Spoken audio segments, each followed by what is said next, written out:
Welcome to the annual DEFCON convention. This meeting was held in exciting Las Vegas, Nevada from July 9th through the 11th, 1999. This is videotape number 22, The Ethics, Morality, Practicality, Patriotism of Hacking.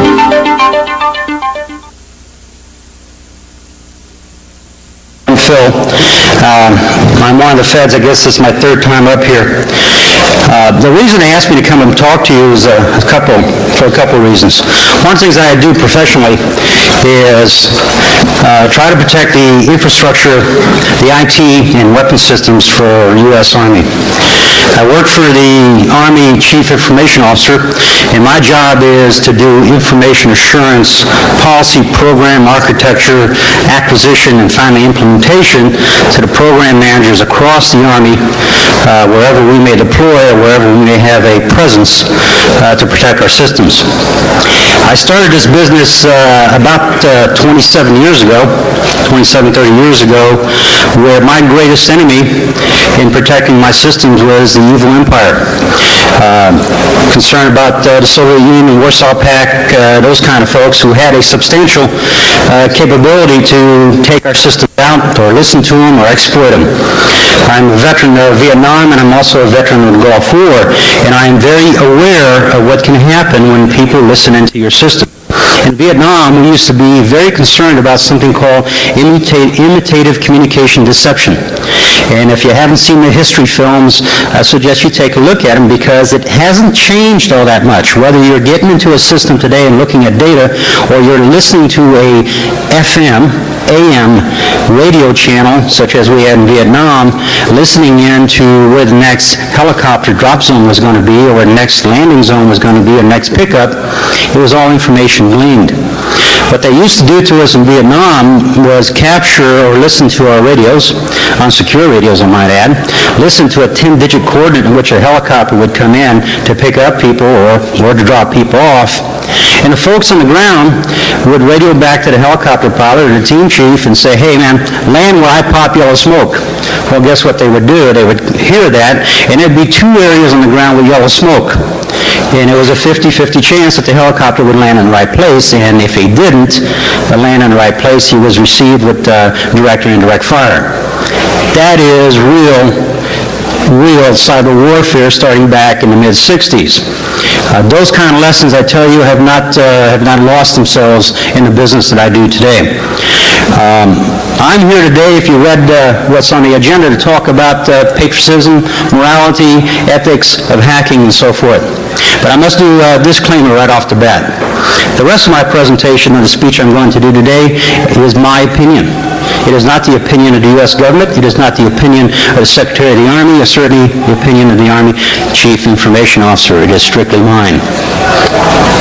I want to, first of all, thank the organizers of DEFCON for inviting us out here. This is a great opportunity for us. We've interfaced with a whole lot of you all out here, picked up a great number of tips, and I think after yesterday's Meet the Fed panel, we are a little more sensitized to some of your concerns as well.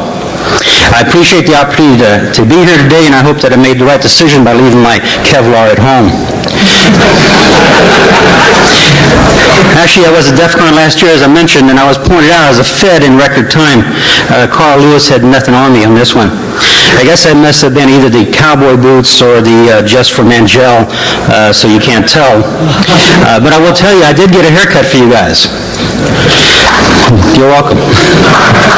So anyway, since I couldn't hide anymore, and I do appreciate and I understand the value of what this conference does and can do, and what you bring to the industry and community, and the impact you have on the government, I just simply said, okay, well, I'll be a speaker this year.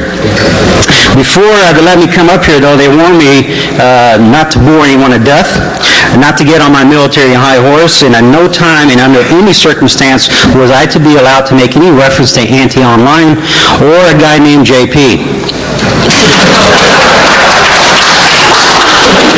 However, I think Peter Shipley and I could talk about some things after the conference as well on that.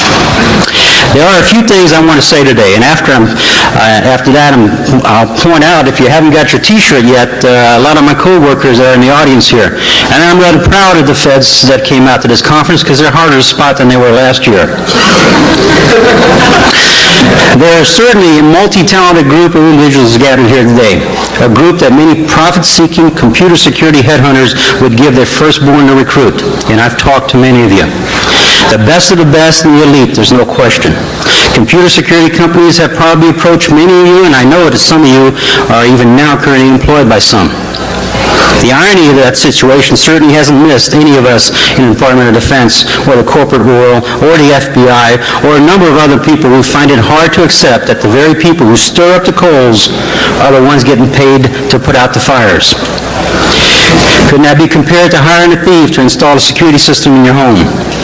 Would you appreciate his expertise when he comes back 3 weeks later and relieves you of that stereo system that you just procured? Hackers working for computer security companies? What a combination. You know, they say that a large percentage of criminals return to prison after being caught continue a crime using many of the new techniques they learned while they were in jail. These people that lived in the environment consisting of all the expertise in their career field. Criminals meet criminals. Wouldn't a hacker working in a computer security company be almost the same? When they're hired to work for these firms, isn't it like being a kid in a candy store? All the latest and greatest tools, technology that they've heard about but didn't have access to or maybe didn't have money to buy right there at the fingertips. Can all hackers honestly say that they wouldn't be the least bit tempted to do a little vulnerability testing on their own once they were on the inside? This was discussed yesterday during the Meet the Fed panel. Don't get me wrong, I'm not saying that everyone would do it, but I am saying that there's a certain percentage would consider it. And that is a big percentage that most employers don't want to risk. Many of you may say I'm stereotyping, and not everyone with a hacking background does illegal hacking. And that if they did, it doesn't mean that they would continue to do it once they were hired to work for the good guys. But smokers, dieters, addicts of all kinds will tell you that it is a lot harder to change a way of life than it is to give in to the habit one more time. Before I go, let me make something clear. I'm not labeling all hackers as criminals. I'm saying that criminals are criminals. If you haven't been caught for breaking the law, and if you have been caught for breaking the law, you're a criminal. If it is your passion and pastime to poke, prod, dissect computers, computer code without breaking any law, then you're a technician in high demand. When it comes to military, we have enough problems to worry about without adding convicted hackers or criminals to the payroll. And if you believe what you read in the papers or see on TV, I'm sure most of you would agree that we just don't need any more trouble than we have. And isn't it ironic, if you will, when we had the conversation yesterday about doing a little vulnerability analysis just to show people how well they were insecure, that someone took down the DEFCON homepage. And if you haven't seen that, you need to take a look at it. So you do yourselves, and that's kind of telling.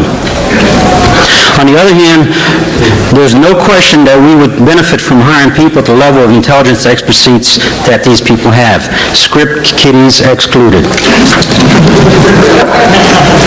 It's no secret that the biggest obstacle the military faces in its efforts to run cybersecurity race is a lack of well-trained people who are always committed to the longevity that's required to complete this important task. Dr. Honker, Jeff Honker, was here on the platform with you yesterday from the National Security Council, spoke about implementing initiatives that would keep that technical staff in place at least a little longer. More money is a great starting place, and that would also enable us to compete for personnel in other corporate contract, some of our friends, which we call Beltway bandits. Be able to get those folks into the business. Why do hackers hack? Well, we consistently hear about the part of the hacker culture that claims that they do it for the good of computer security, and that pointing out vulnerabilities in other people's system is a good thing that educates the victim about the gross lack of their security. If they should happen to delete or alter a few files or alter a home page while they're at it, then so be it. I may not lock my door every night before I go to bed, but that doesn't mean that you're invited to come in and help yourself with my belongings. That's the same rationale that I use for people who use that argument. What about repercussions of these lessons? I can think of a few situations that are near and dear to my military heart. What would happen if a hacker broke in through it and called it an education to make an educational point and point out vulnerabilities in the system that controlled the stocking and shipment of medical supplies to our troops abroad? Is it worth the lives of our countrymen to have bragging rights about owning someone else's box? How funny or educational would it be if a shipment of weapons meant to protect our homes and families were replaced with packages of turmoil underwear to a few well-placed keystrokes? These things are all possible, and they are of great concern to me. Is everything justified in the name of education? I think not. Then are those hackers who group themselves as hacktivists category. Hackers against child pornography, hackers against war, and so on. It is an honorable intent that they feel strongly about these issues, and a lot of people share those concerns with them. Hackers want their voices to be heard, that's clear, but it is illegal to penetrate it's illegal to penetrate, and is that the best way to speak out? Have hackers stopped to think how much good is being done by their actions? Listen to what I'm thinking. How many children have been saved from the sick cruelties of child pornography by defacing a homepage? How many soldiers have been kept off the front lines by taking down U.S. Army homepage? They also make the assumption that large numbers of people see these altered pages, but a message put up at 3 a.m. and taken down at 6 a.m. probably isn't going to be seen by influential political audiences, and they presume that it probably won't be seen by a lot of other people either. True, many sites archive these pages, which give them a lot more exposure. But if exposure to the evils of child pornography is the goal, then why not put up your own websites dedicated to saying child pornography is bad, instead of risking legal actions by tampering with someone else's? I'm certainly no expert, but I'm probably guess that writing a letter to a congressman or a senator or other local officials might get the ball rolling a little faster than a web page full of misspelled curse words. I can't help but think of how much work could be accomplished in the fight that could be won if hackers would mobilize their efforts in certain other directions. If they put up as much organized effort in riding a bike to work or not littering on the highways or carpooling, conserving energy or recycling as they do in illegal penetrating of other people's systems, we would certainly have a better planet to live on. If they put their considerable computer expertise to work in training, research, development facilities, we might even have shopping malls on the ocean floor, or could be talking about putting condos on Mars. Right or wrong, it hasn't changed much since the beginning of time. And I wonder if hackers have stopped to consider the people who are being affected directly or indirectly by their evil deeds. You think about the system administrator who will spend for days repairing the damage that was done, or a small business owner who may have to close down because he can't afford to restore the data that was destroyed. Take the Citibank incident, for example. Even though most of the money was recovered, a fairly large chunk was not. Why, or who do you think paid for that loss? Do you think Citibank just chalked it up to the old well factor? Or do you think that the taxpayers, consumers, including the culprits, paid? As the saying goes, no good deed goes unpunished. What you do takes talent, patience, perseverance, determination, and a low-end computer with anything but a AOL account. What you do gets attention in the media, the military, your peers, and even the FBI on some occasions. What you do gives jobs to system administrators, network administrators, virus detection companies, software engineers, teachers, students, and lawyers. And all this is remarkable.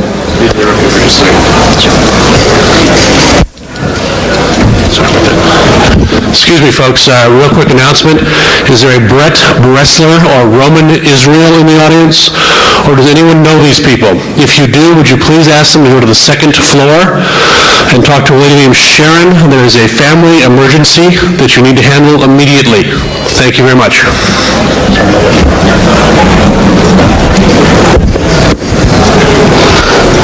As I mentioned, all this is very, very remarkable.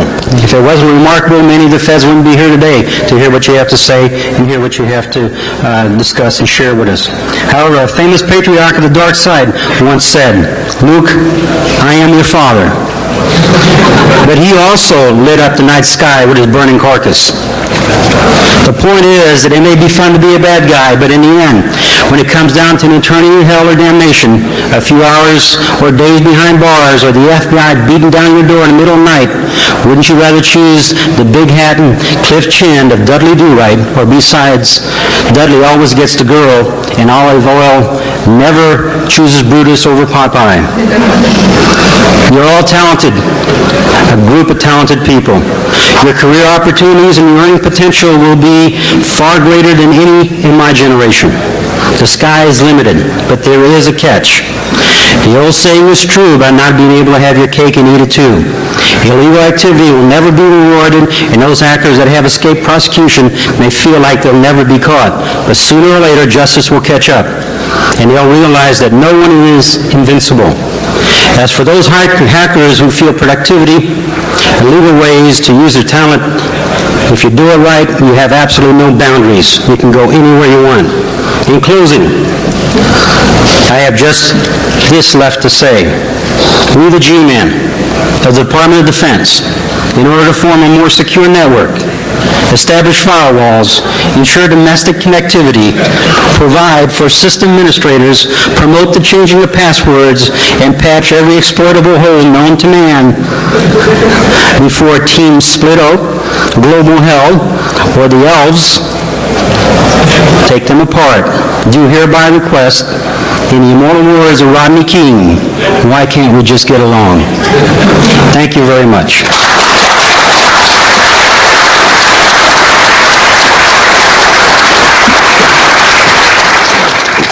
I have 7 minutes, and I'll take any questions you have, or we'll call it even split here. Yes, sir. I read an article a few months back in Federal Computer Week where you gave a demo to a bunch of officers to turn on a webcam or microphone. I was wondering what the general reaction was when that happened. Oh, I'm glad that's a good question. The question was that he had read an article that myself and Miss Robin, who is my personal hacker, did a demo to some of the higher-ups in the government in which we broke into a system exploiting poor password management, turned on a couple directories, captured some audio through a WAV file, brought it back, turned on some cameras, took their pictures and so forth. And the question was, what was your reaction to the leadership? Shock is probably the best word to sum that up. I think that most of the leadership business understand that people's email is in jeopardy, and they have grown to at least understand that risk. Not sure that the higher up you go in the executive chain, that they fully understand the technical ramifications of that capability. But when you turn on a capability to their local PC that captures them speaking, or if they happen to be silly enough to leave the camera plugged in and you can take their picture while they're speaking, that kind of really makes them quickly aware of the vulnerabilities of the technology and where to place it and so forth. I gave that demonstration to some folks at the Army War College, and I'll tell you a little funny story here. There was a lady in the front. You could tell by her body language she was extremely nervous and under significant stress, which worried me because it is not my intent when I do these presentations to put anybody in a heart attack mode. So I finally stopped the demo. I asked Miss Robin to quit for a minute, and I asked this lady straight up, I said, is there something I can do for you? I mean, would you like a glass of water or something of this nature? She said, no. She said, I'm really pissed at my husband, and I'm trying to understand what my demonstration had to do with her present feeling about her husband. And I said, well, why is that, ma'am? I mean, I started the conversation. She had my interest, a couple hundred people in the audience. I said, why is that? She says, I told him to take the computer out of our bedroom. I think we at least made one convert that day. Any other questions? Sir. Would you like to comment on, there's a news story floating around that some U.S. letter agencies are employing hackers to hack into the bank accounts of Yugoslavian officials, namely Slobodan Milosevic. You confirm or deny that? If it's true, how does that relate to hacking and legality provisions? I really don't know anything about that, so I can't comment on it. Sir?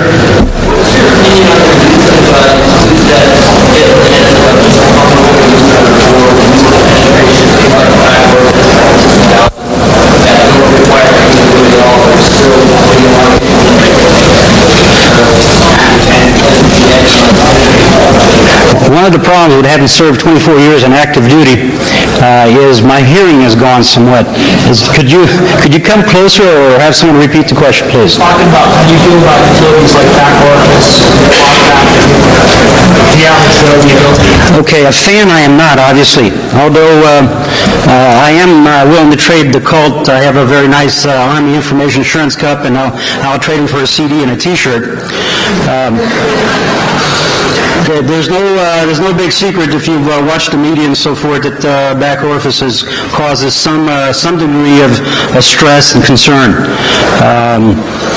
Of course, you can continue to do those kind of things. That's your first right amendment. Again, I mentioned yesterday that case law is a bad thing to be the first one in. Don't be surprised if someday, people are held accountable for these kind of applications and the damage they caused. And that's about all I'll say at this point. Sir? Would it be fair to say that hackers run the the real threat to just about anybody's system, whether it's corporate or DOD or whatever, really the user and their lack of experience, expertise, education, and that anybody that's in the security field in analyst concentrating too much on worrying about the hacker and not educating the user properly? I think it's an age-old, the question, I'll try to rephrase it. The concern is whether we ought to educate our users more and worry less about hackers or focus on the education of our system administrators. I am one of a growing school, I think, that says the user shouldn't be any more educated in using the system. And the system administrator, the service provider, ought to be wholly responsible for securing the integrity of that system. I think that we are focusing our attention and our resources on the system administrator, the service provider, the technology infusion to provide that security. The user should have password or access control mechanism, whether it be biographic or biometrics or this kind of thing, but I don't think educating the user on system access is the solution. There is some work to be done there, but I tend to shift that burden to the service provider. Sir? Let's go back to the that's probably the most important question of the day. And you blew it off.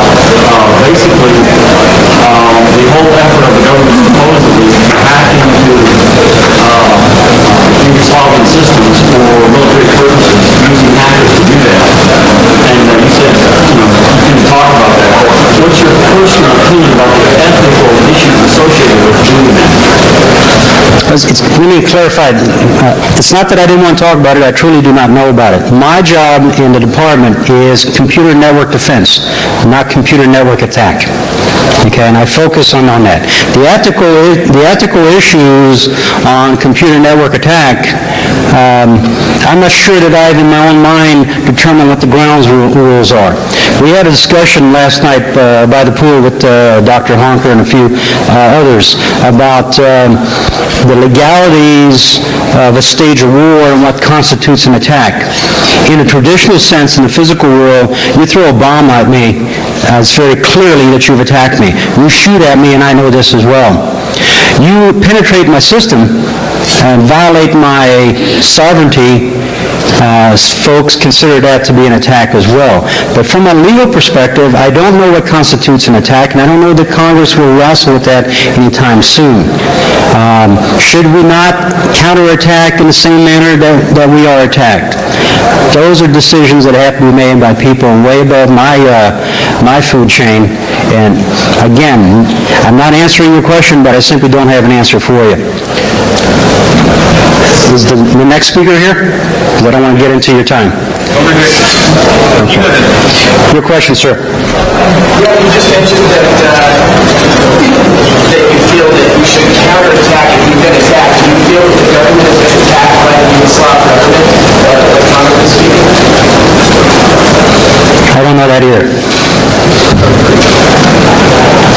Okay, I have run out of my time. I appreciate, again, the invite here. I appreciate your attention, and have a great rest of the conference. Thank you very much.